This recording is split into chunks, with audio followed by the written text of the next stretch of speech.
tulikwama mara mbili kama taifa. Mara ya kwanza tulikwama mwaka 92. Tume ya Nyalali iliyoundwa 91 ilipendekeza kwamba ili nchi ingie kwenye mfumo wa vyama vingi, lazima kwanza kuandikwe katiba mpya inayoendana na mazingira ya mfumo wa vyama vingi.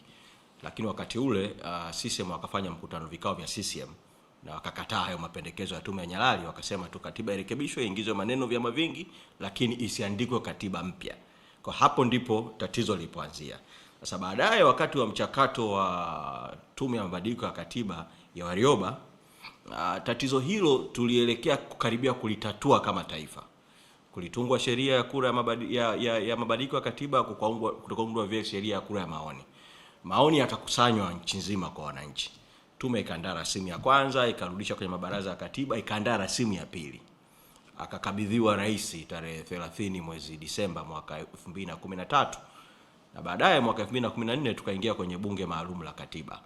Kwa hiyo tayari kimsingi kulishaandikwa rasimu ya katiba ya tume ya mabadiliko ya katiba maarufu kama rasimu ya Warioba. Sasa kilichotokea sasa tulipokuwa kwenye bunge maalum la katiba, wakati mimi nilikuwa mbunge wa Ubungo, kwa nilikuwa sehemu ya bunge hilo. Kabla bunge halijakaa kupitia kuiboresha ile rasimu ya Warioba kwa kuzingatia maoni ya wananchi, CCM ikakaa tena kikao cha halmashauri kuu ya CCM, ikakataa yale mapendekezo ya tume ya Warioba, ikakataa maoni ya wananchi, ikakataa kwenye masuala mengi kuhusu muundo wa muungano na mambo mengi, hata kuhusiana na mamlaka ya rais, tume ya uchaguzi, haki za watu na maeneo mengine.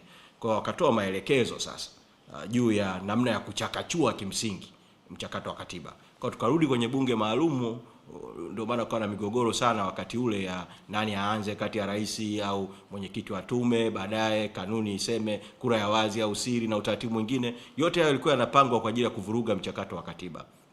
Kwa hiyo mwisho wa siku CCM ikatumia wingi wake vibaya ndani ya bunge maalum la wabunge wake, wajumbe wa baraza la wawakilishi, na hata kwenye ile kundi la 201 wakatolewa na rais, lakini wakaingia kwa kivuli cha makundi mengine, lakini walikuwa wateule wa rais na wengi wao walikuwa wana CCM au watu wa mfumo. Kwa mchakato ukaharibiwa. Sasa mchakato umeharibika, kukazalishwa kinachoitwa katiba inayopendekezwa baada ya umoja wa katiba wananchi tulipotoka bungeni, walipobaki wenyewe. Kwa hapo ndipo mchakato ulipokuamia kwamba tuna nyaraka mbili za katiba. Kuna rasimu ya tume ya mabadiliko ya katiba na kuna katiba inayopendekezwa. Kwa utapotaka kuanza mchakato wa katiba ni lazima kuanzia hapo, kuondoa huo mkwamo au mgogoro uliotokea wakati ule. Na namna ya kuondoa huo mkwamo au mgogoro ni kutengeneza sheria ya mabadiliko ya katiba ambayo kimsingi kwa mtazamo wangu inapaswa sheria hiyo iweke ndani ya sheria yenyewe, ifute kile kilichofanywa na upande mmoja ulipobaki peke yao ndani ya bunge kinachoitwa katiba inayopendekezwa. Turudi pale kwenye rasimu ya Warioba, turejee vitabu vya maoni ya wananchi vilivyokusanywa, kutengenezwa muundo sasa wa kukwamua mchakato wa katiba mpya. Sasa sisi Chadema tulishaanza kuliona hili mapema. Ndio maana tarehe 17 mwezi Juni mwaka huu 2026 tulitangaza baada ya maazimio ya kamati kuu kuundwa kwa kamati ya watu 11 ya kutengeneza rasimu ya sheria ya namna ya kukwamua mchakato wa katiba na ratiba ya namna ya kukwamua mchakato wa katiba na utaratibu mzima. Kwa katika wakati mwafaka, kamati ile ya chama itakapomaliza kazi yake, itakapoleta kwa kamati kuu, Chadema itaiongoza nchi kuonyesha utaratibu gani utawezesha kukamilisha mchakato wa katiba. Lakini muhimu pa kuanzia ni lazima kutengenezwe sheria ya kukwamua, kuendeleza na kukamilisha mchakato wa katiba mpya. Na sheria hii haipaswi kusubiri. Mchakato inabidi uanze sasa. Usisubiri 2027 wala usisubiri 2028 wala usisubiri huko mbele. Ukisubiri tu 2027 ukasubiri 2028 hautakamilika. Hata hicho kinachosemwa kwamba katiba mpya itakamilika kabla ya 2000 na uchaguzi za mitaa wa mwaka 2029 na uchaguzi mkuu wa mwaka 2030 kitakuwa ni uongo mtupu. Haitatekelezeka kabisa kwa kutokana na ratiba yenyewe ya hii michakato ya katiba ilivyo. Kwa lazima kuanza mwaka huu kuitunga hiyo sheria na vile vile kutenga budget kwa ajili ya mchakato wa katiba mpya kama jambo la haraka sana. Kuna namna ya kufanya kwamba inatengenezwa rasimu ya muswada wa sheria wa umma, wa wananchi, wa wadau. Wanasema kabisa sheria iwe hivi neno kwa neno. Wadau wakuu wakisha kubaliana kwamba hivi ndio sheria inatakiwa iwe, inakwenda bungeni kupata tu baraka bila kubadilishwa, kupata uhalali huo wa kisheria. Ile sheria ikishatungwa, ile sheria ndio inatawala mchakato mzima. Kwa katiba haitatungwa na bunge hili. Katiba mpya haiwezi kutungwa na bunge hili, na wala haiwezi kutungwa na wala bunge hili haliwezi kuwa na mamlaka kuitunga katiba. Katiba itatungwa na vyombo vingine vitakavyoundwa kwa mujibu wa sheria na vitapewa hayo mamlaka ya kufanya, sio bunge hili. Kwa hiyo sheria inatoa tu hayo mamlaka ya kwamba sasa utengenezwe mfumo mwingine wa kuitengeneza katiba mpya, kuikamilisha kutokea pale ilipokuamia. Kwa hiyo hiyo ndio mchakato. Lakini kuna mambo mawili ya ziada ambayo ni muhimu sana yafanyike kama hatua za awali vile za mchakato. Kuna haja ya kumwachilia mwenyekiti wa Chadema Tundu Lissu. Sisi wengine tumekuepo kwenye siasa za kibunge kwa miaka mingi huko, tunafahamu kwamba wakati tunaingia kwenye mchakato wa katiba na tulikuwa tunaongoza kambi rasmi ya upinzani, Tundu Lissu alikuwa waziri kivuli wa katiba na sheria. Mchango wake wakati akiwa waziri kivuli wa katiba na sheria wa bungeni, wakati tunajadili miswada ya sheria hii ilipoletwa mara ya kwanza, hata ulipokuja mara ya pili baada ya kukwama bungeni kwa kuharibiwa, tulipokutana na rais aliyekuwa rais wakati huo Kikwete Ikulu, tulizungumza, tukarudi tena bungeni, tukarekebisha baadhi ya mambo. Mchango wake kwanza wa kitaalamu kama mtu ambaye amekuepo wakati wa mchakato wa katiba akiwa ndo waziri kivuli wa katiba na sheria wakati huo, mchango wake wa kitaalamu ni muhimu. Lakini sio mchango wake tu wa kitaalamu.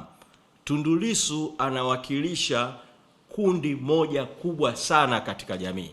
Linaitwa kundi la Chadema kwa sababu Chadema ndio kinachoongoza, lakini nyuma yake wako Watanzania wengi ambao wengine si wanachama wa Chadema, ili mradi wanapenda haki, wanapenda uhuru, wanapenda demokrasia, wanapenda mabadiliko, wanapenda maendeleo ya nchi kwa mtizamo wa haki. Kutoka kwake kutatengeneza mazingira ya hata tunapozungumza kuhusu kutengeneza rasimu ya sheria ya namna ya kukwamua mchakato wa katiba mpya, tayari kukawa kuna mwafaka wa kila upande kushiriki katika huu mchakato kuanzia katika hatua za awali sana za fikra za mchakato wenyewe. Kwa hilo la kwanza. La pili ni kwamba kuna tume iliundwa ya rais maarufu kama tume ya Chande, pamoja na sisi hatutambui huo mchakato wala hatukubali nao, lakini tume ilitoa hotuba ya tume alitolewa na mwenyekiti wa tume Jaji Chande. Ripoti yenyewe ya tume haijawahi kutolewa. Tume imeeleza moja ya vyanzo vya migogoro iliyotokea 29 Oktoba na hatimaye kaleta mauaji, imesema ni katiba mpya. Tume imependekeza nini kifanyike kuhusiana na mchakato wa katiba mpya, lakini mapendekezo yale na hata maelezo ya chanzo ni muktasari tu. Unaweza kujua undani wa hayo kama ripoti kamili ya tume ikiwekwa wazi. Kwa ripoti ya tume ya Chande iwekwe wazi kwa umma, ieleze inaposema katiba mpya ni chanzo cha mgogoro ilikuwaje, inaposema mchakato wa katiba mpya ukuamuliwe kabla 2028, sio ndio tume ya wataalamu, ama pendekezo yako yana sura gani. Lakini kuna zaidi ya hapo. Sambamba na hilo, kusitumike kisingizio chochote, kwa sababu siku ile ripoti ya tume ilipotolewa, tume ilisema na aliyepokea ripoti Samia Suluhu Hassan naye alisema kwamba baada ya tume ya Chande kutaundwa tume nyingine ya kuchunguza mambo ya jinai maarufu kama tume ya Jaji Lila, ikaja ikaundwa baadaye, alafu baada ya hapo kutaundwa tume nyingine ya maridhiano, alafu baada ya hapo ndio kutaundwa tume ya kuhusiana na swala la katiba. Kwa hiyo umezungumza kuhusu hatua 4. Tukiingia kwenye mtego kama taifa wa kufikiri kama jambo la taifa linahitaji, jambo la katiba linahitaji hatua 4, tumekushakwama. Tunakwama mchakato, tunachelewesha mchakato. Kwamba eti kwanza Chande, tume ya Chande, tume ya Jaji Lila, tume ya maridhiano, alafu ndio tume ya katiba. Hiyo ratiba na huo utaratibu wa kwanza hivyo sio utaratibu sahihi kabisa, sio fikra sahihi kabisa. Kwa hiyo ni kutenganisha, lazima kutenganisha mambo ya jinai, pamoja na kuwa sisi hatuitambui hiyo tume ya Jaji Lila wala tuungu mkono. Kama kuna tukuona sababu yote ya kuundwa kwa hiyo tume, kama kuna mambo ya jinai au matuma za jinai, ofisi ya mwendesha mashtaka wa serikali ipo na vyombo vingine vipo, tume ya Chande itakiwa ifanywe kazi. Hakukuwa na sababu yoyote ya kusema kwamba inabidi kuundwe kwanza tume ya maridhiano alafu ndio tuje kwenye tume ya mchakato wa katiba mpya. Hiyo ni mikakati tu ya kuchelewesha mchakato. Kwa hiyo utaratibu wa kutengeneza tume baada ya tume baada ya tume, huo usifanyike. sababu huo ukifanyika tu tutaanza vibaya kama taifa katika swala la mchakato